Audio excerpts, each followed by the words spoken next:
Hello everybody, welcome to chapter 6.3 part 1, multiplying radicals. Rules for multiplying radicals. 1. Radicals must have the same index number.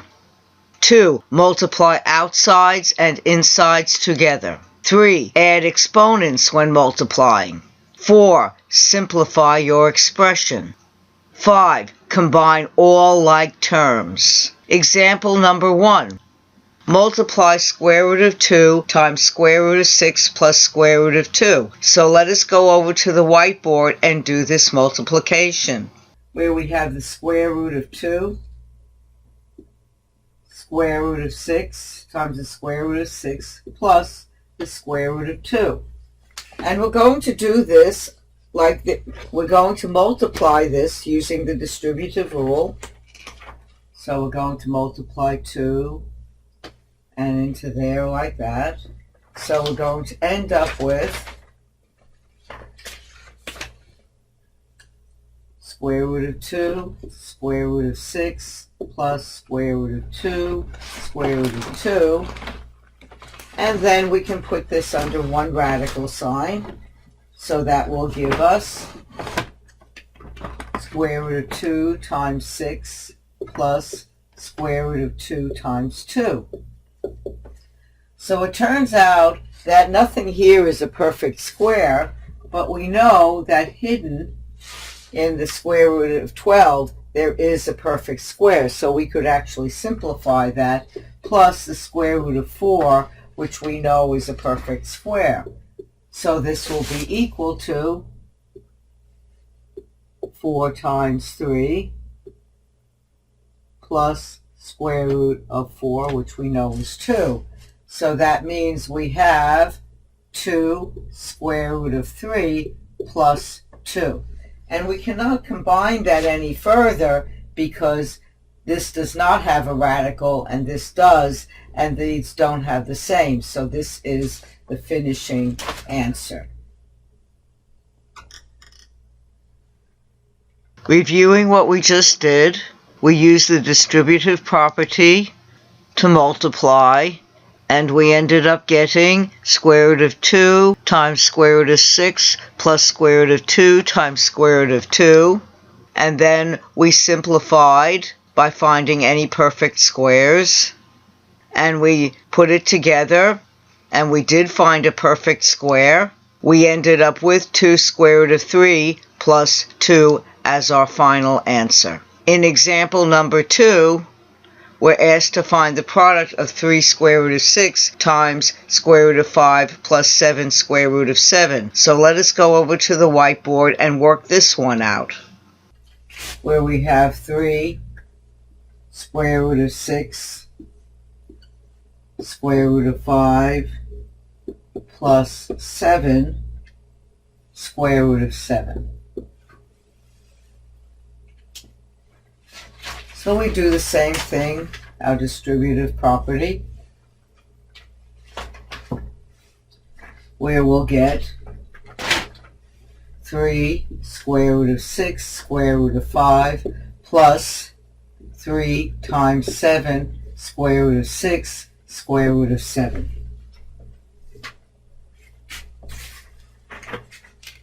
And it turns out that we get 3 times 5, so this is square root of 30. Not much we can do with that. And then we have here 21, and then 6 times 7 is the square root of 42, and not much we can do with that either. So sometimes we can't reduce things or simplify things, and we can't combine them, and that becomes our final answer.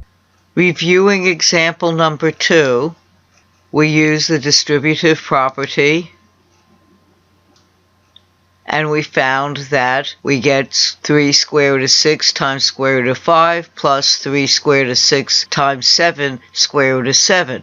We multiply using the product rule for radicals, and we get 3 square root of 30 plus 21 square root of 42. Since we cannot break these down or find perfect squares within these, we cannot reduce this any further, so this becomes our final answer.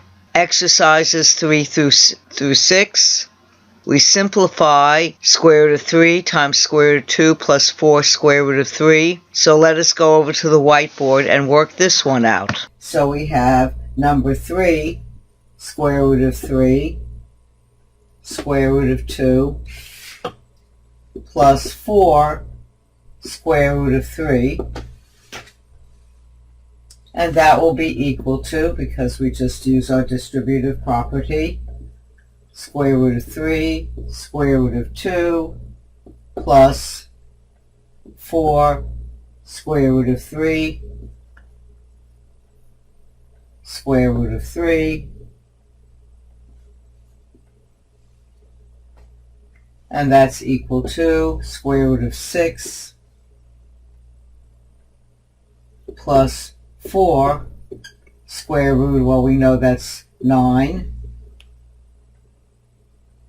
And that means that since 6, we can't find any perfect square in 6, but indeed we have a perfect square right here. 9 is a perfect square, so we have square root of 6 plus 4 times 3, and that means we have square root of 6 plus 12, and that is our final answer.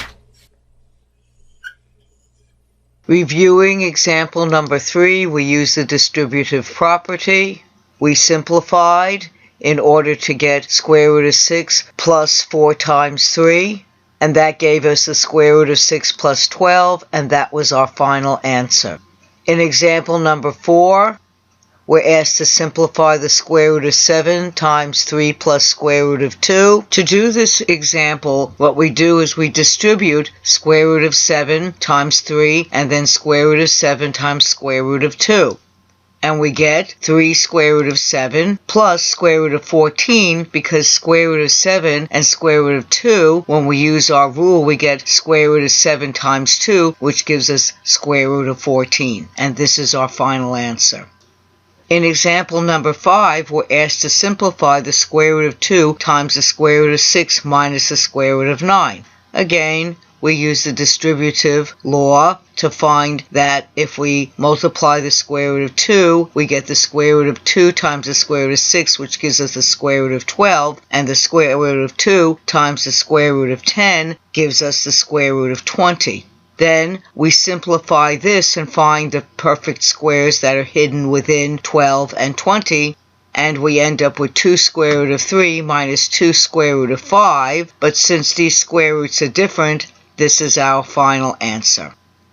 In example number 6, we're asked to simplify the square root of 7 times the square root of 7 minus 3. Again, we distribute and we find square root of 7 times square root of 7, and that will give us the square root of 49 minus the square root of 7 times the square root of 3, and that'll give us square root of 21. Since we can simplify the square root of 49 because 49 is a perfect square, we end up with 7 minus the square root of 21, and that is our final answer. In example number 7, we're asked to simplify square root of 2 plus 4 square root of 3 times 1 minus 5 square root of 3. Now for this one, let us go over to the whiteboard and work this one out. Now, as I said, multiplying radicals is a lot like multiplication with variables. So in number 7, we're going to use FOIL, or the distributive property, over the whole thing. 2 plus 4 square root of 3 times 1 minus 5 square root of 3. So we're going to do the usual thing. So here we have 2 times 1, so that's going to be 2. And then we have 2 times negative 5 square root of 3, which will be equal to negative 10 square root of 3. And then we go 4 square root of 3 times 1 plus 4 square root of 3. And then finally, we have 4 times 5, and then the square root of 3. So that's going to be minus 20 square root of 3 square root of 3. Now, if we look at this and combining it, we see, well, we have the 2. And if we combine these two, because notice how these are the same, and of course these two are the same power, so that means we end up with negative 6 square root of 3. And then here we have minus 20, but this is a perfect square under here, because that would be 9, and we know 9 is equal to 3. So that means we end up with 2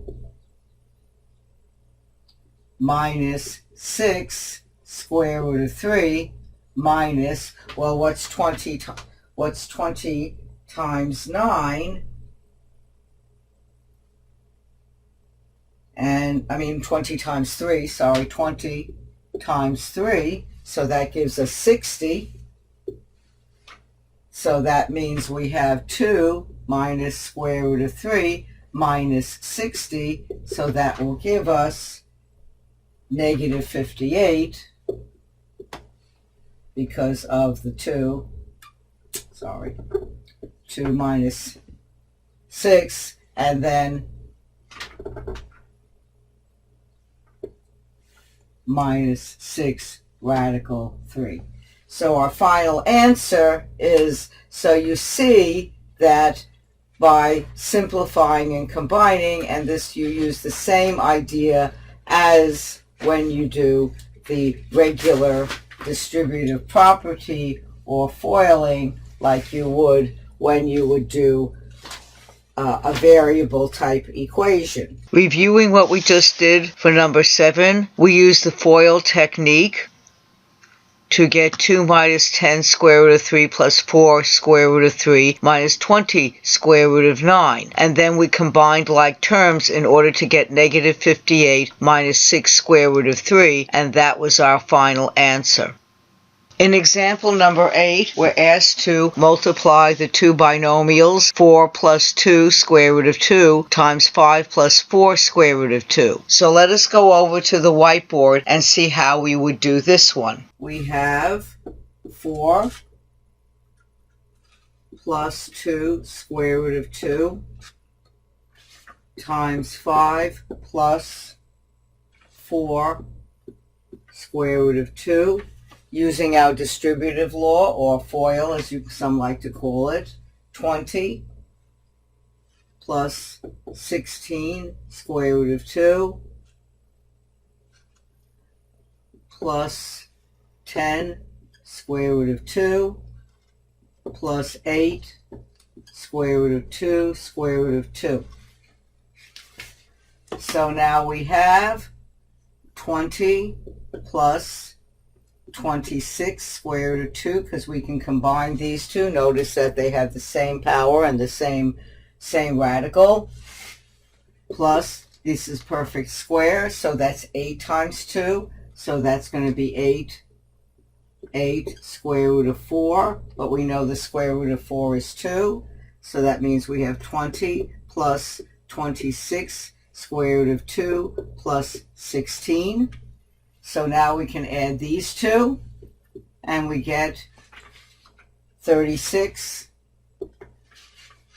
plus 26 square root of 2, and that is our final answer for this example. Reviewing what we just did in example number 8, we multiplied using FOIL.